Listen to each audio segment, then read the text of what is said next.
Léonie passait des heures devant l'aquarium du salon. Elle aimait voir les poissons rouges glisser entre les algues, tourner, danser, si légers, si libres.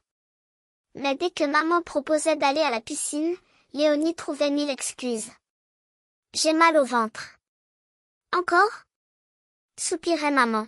« Pourtant tu adores l'eau quand tu regardes les poissons. » Léonie baissait les yeux. Comment expliquer que regarder, ce n'était pas pareil que plonger? Dans l'eau, elle avait peur. Peur de couler, peur de ne pas savoir bouger, peur d'avoir peur. Un soir d'été particulièrement chaud, maman laissa la fenêtre de sa chambre grande ouverte. Léonie s'endormit en regardant les étoiles clignoter. Vers minuit, 3 petits coups secs la réveillèrent. Tap, tap, tap. Elle ouvrit les yeux et faillit crier de surprise. Devant sa fenêtre flottaient 3 poissons. Pas des poissons ordinaires, ils brillaient comme des lampes de poche sous-marine, l'un doré, l'autre argenté, le troisième couleur arc-en-ciel.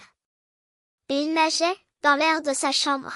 « Bonsoir Léonie », chuchota le poisson doré d'une voix qui tintait comme une clochette. « Nous sommes les poissons de minuit. »« Les, quoi ?» balbutia Léonie en se frottant les yeux. « Nous nageons dans la nuit d'été », expliqua le poisson argenté.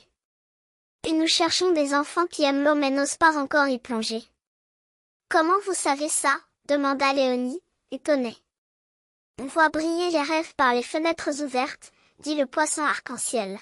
« Les tiens parlent de nage et d'océan, mais aussi de peur. » Léonie hocha la tiraie. C'était exactement ça. « Viens nager avec nous », proposa le poisson doré. La nuit, c'est différent. L'air devient doux et épais. Tu peux apprendre sans avoir peur de couler. Léonie hésita. Puis elle tendit la main vers les poissons. Ses doigts entrèrent dans l'air, qui n'était plus vraiment de l'air. C'était doux, tiède, comme une couverture liquide. Tu sens ? demanda le poisson argenté. L'air de la nuit d'été, c'est presque comme l'eau. Léonie fit un petit mouvement de bras, comme elle avait vu faire les nageurs. Et incroyable! Son corps se souleva doucement du lit. Elle flottait. Je vole? S'émerveilla-t-elle. Non, tu nages, sourit le poisson arc-en-ciel. C'est pareil. Regarde, bras devant, puis sur les côtés. Les 3 poissons lui montrèrent. Léonie imita leurs mouvements. Ses bras glissaient dans l'air épais, son corps avançait. Elle passa par la fenêtre, sortit dans la nuit étoilée. Elle nageait entre les toits, guidée par les poissons lumineux. En bas, le village dormait. Au-dessus, les étoiles scintillaient comme des bulles d'air.